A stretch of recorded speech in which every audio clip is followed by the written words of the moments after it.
It's hot, and we're in hot water with this overseas crisis and all the violence that is exploding in the news and the very different reaction from two presidential candidates. Can you weigh in on this for me? Shelley, this is the manifestation of a failed foreign policy.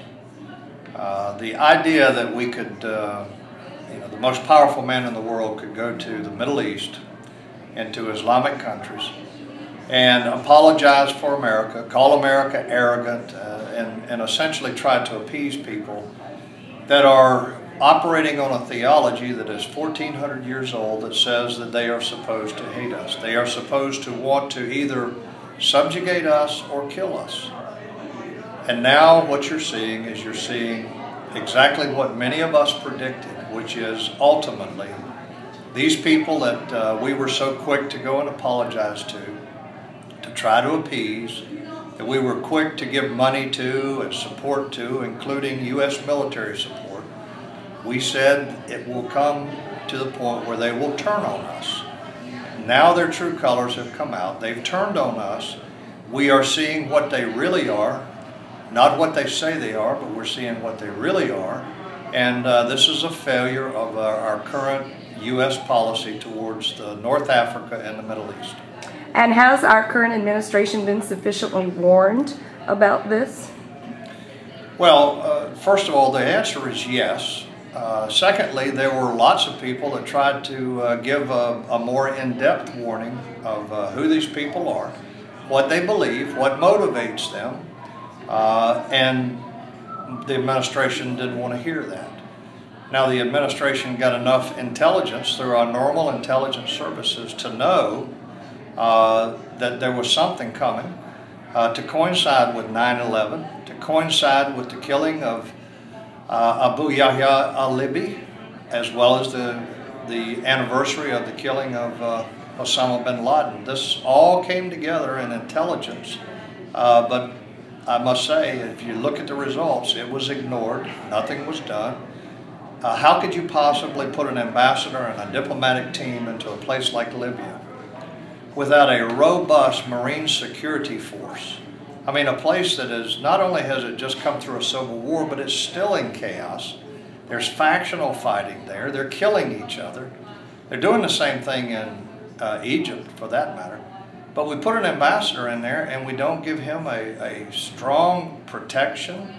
That should have been probably a company of Marines in there to ensure, just as we did in Beirut, for example, back in the 80s, yeah, to ensure that he had adequate security, that he could protect his embassy and protect himself. It almost looks like a setup. Well, first of all, the attack on the ambassador in Libya was clearly a military-style operation. Mm-hmm. That was not a spontaneous demonstration that got out of hand. That was very calculated. It was well planned. They accomplished what they set out to accomplish, but there was nothing spontaneous about that. They had been planning that for that particular day to coincide with 9/11, and they executed it very well. Well, General Boykin, I don't think the Arab Spring was spontaneous either, and I think people were sufficiently warned here in Washington about 2 years before that came forward, and it was ignored. What was the reason for that? Are we just being infiltrated in these security intel departments? Well, first of all, the Arab Spring was in fact not spontaneous. The Arab Spring was a result of the Muslim Brotherhood calling for jihad against America and the West. On two separate occasions, both the head of the Muslim Brotherhood, Mohammed Badi, as well as the spiritual leader of the Muslim Brotherhood, called for uprisings against America, jihad against the West, jihad against America, holy war. And then things began to unravel in Tunisia, followed by Egypt and then Libya, and of course there were uprisings in other places like the Gulf region. So it was not spontaneous. Now, why didn't we do anything about it? Well, we did. We sent military force to help oust Muammar Gaddafi.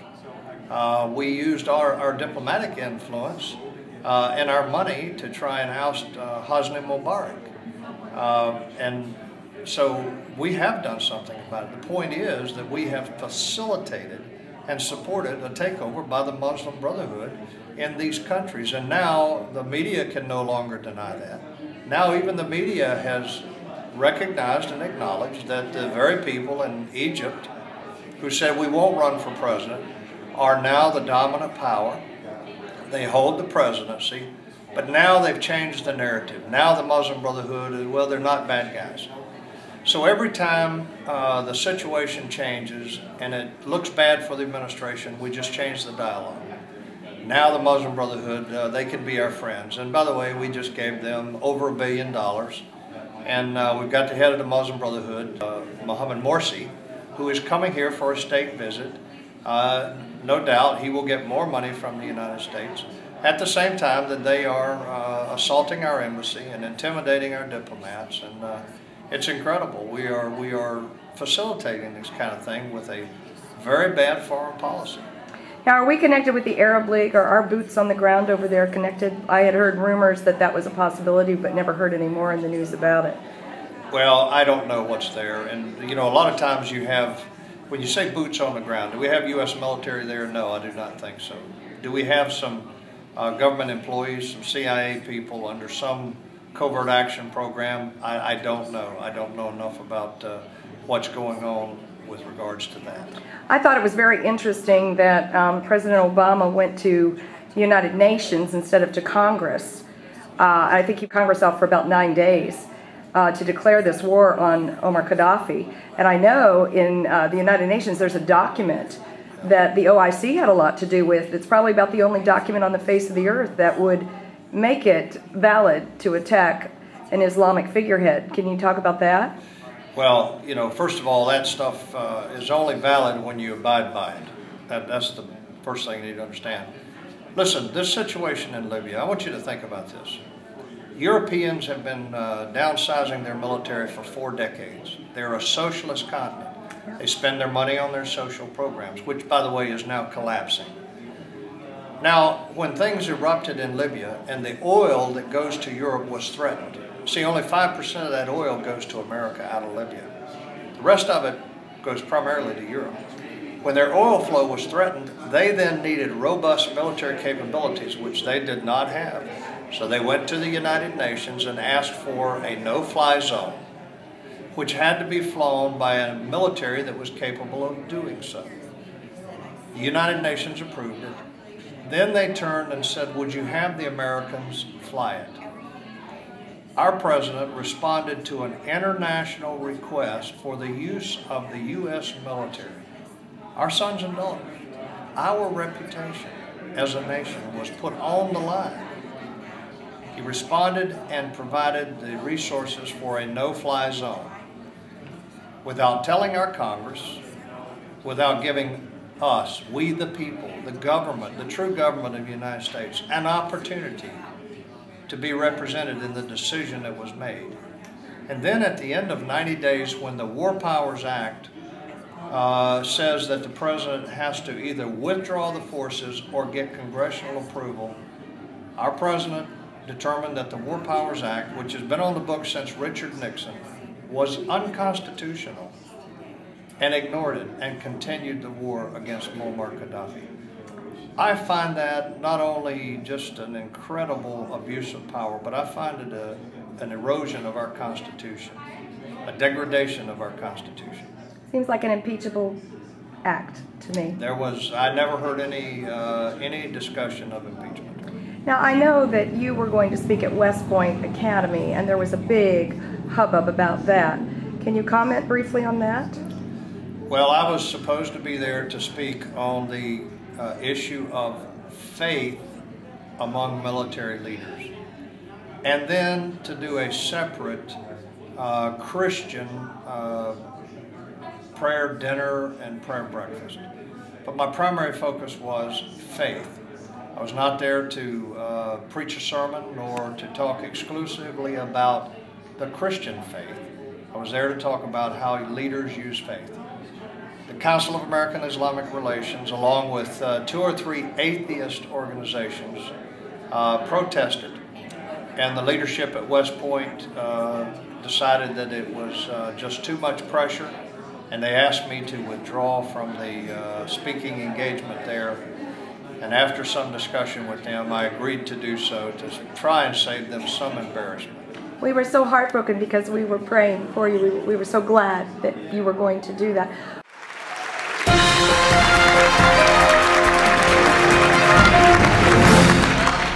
General, I'm sorry, that didn't leave you anything else to say. And they are destroying the concept of a sovereign God incrementally so that we ultimately become dependent upon government. And Christianity is the most powerful force in America. It goes back to the founding of this nation, Judeo-Christian principles, and they have to take God out of our society in order to insert government.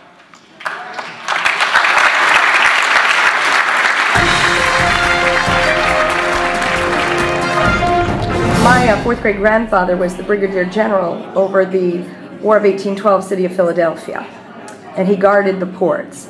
And I think those are very vulnerable spots, as was 9/11. Where do you think Americans are most vulnerable now as we look to what has happened with the Arab Spring?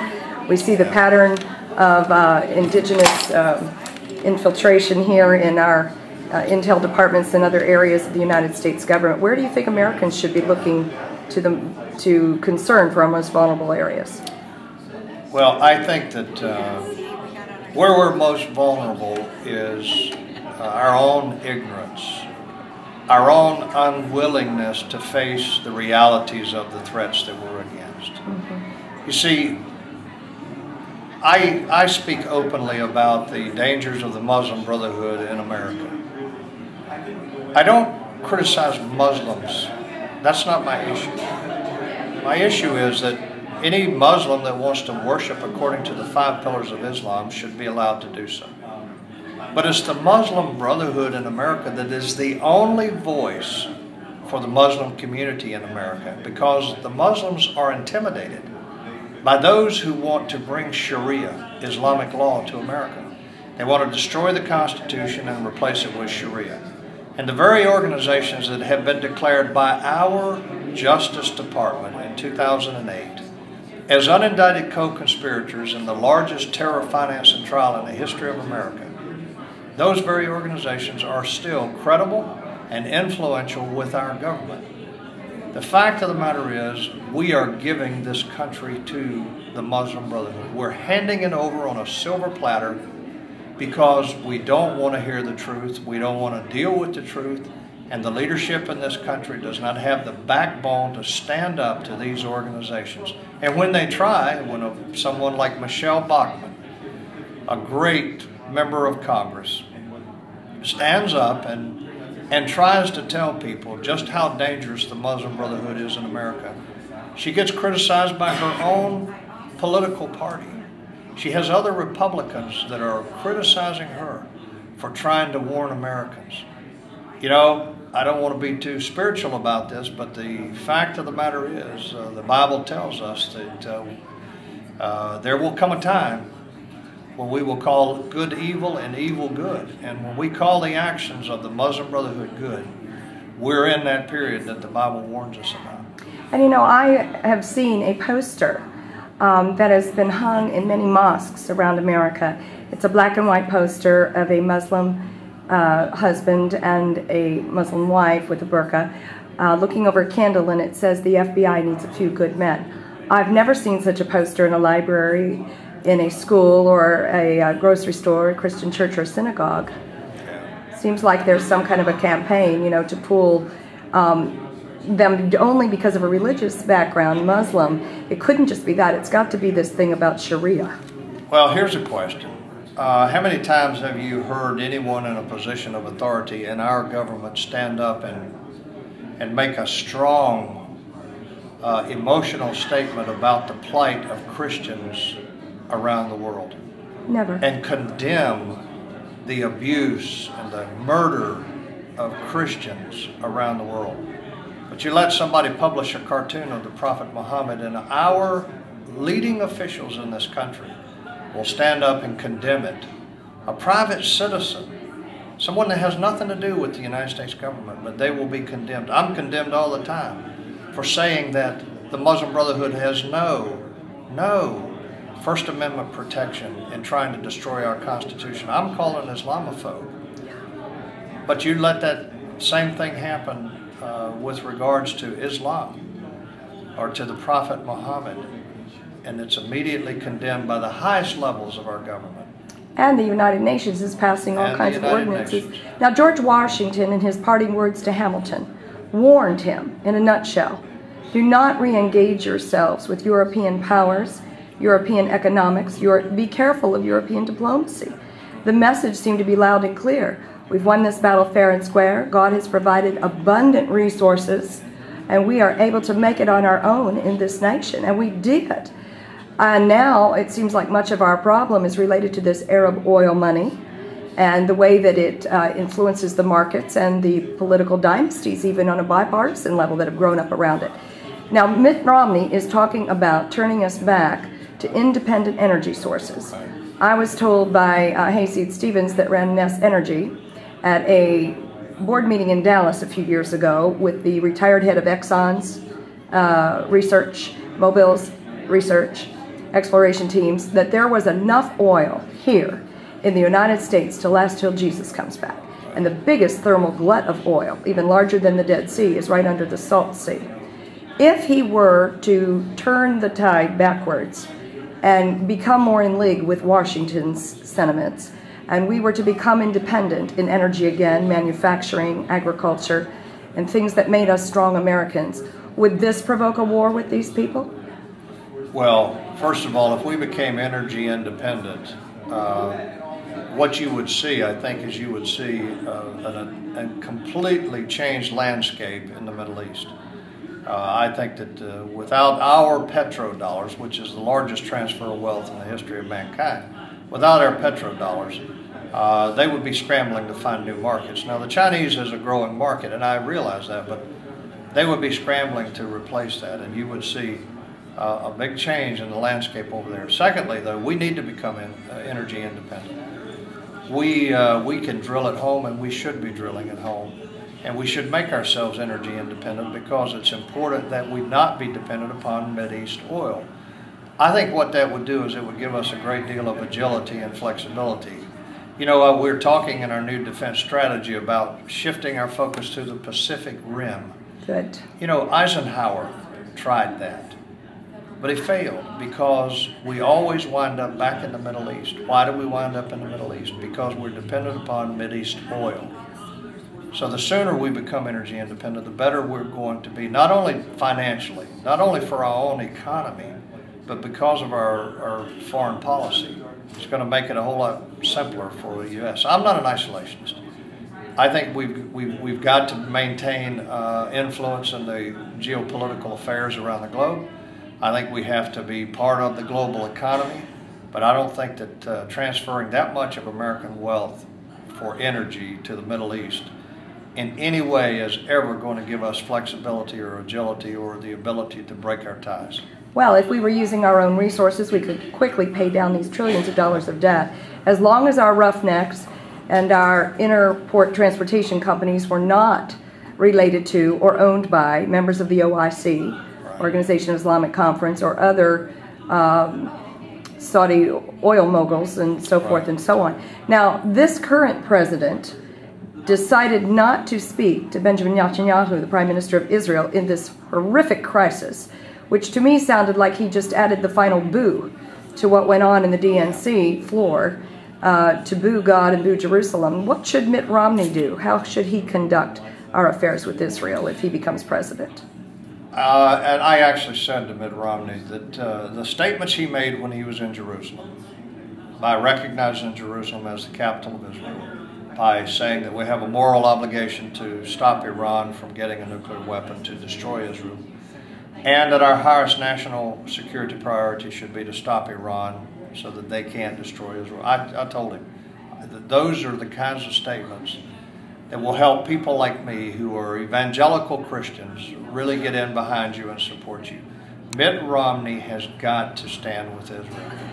Now, if I was Benjamin Netanyahu, and I was doing my calculations right now, I'd be watching the U.S. polls very carefully. to determine when was the best time for me to get the support of the American public, American Congress, and the American military. And to be honest with you, if it looks like Barack Obama has a real chance of being reelected, if I was Netanyahu, I'd strike Iran before the U.S. election.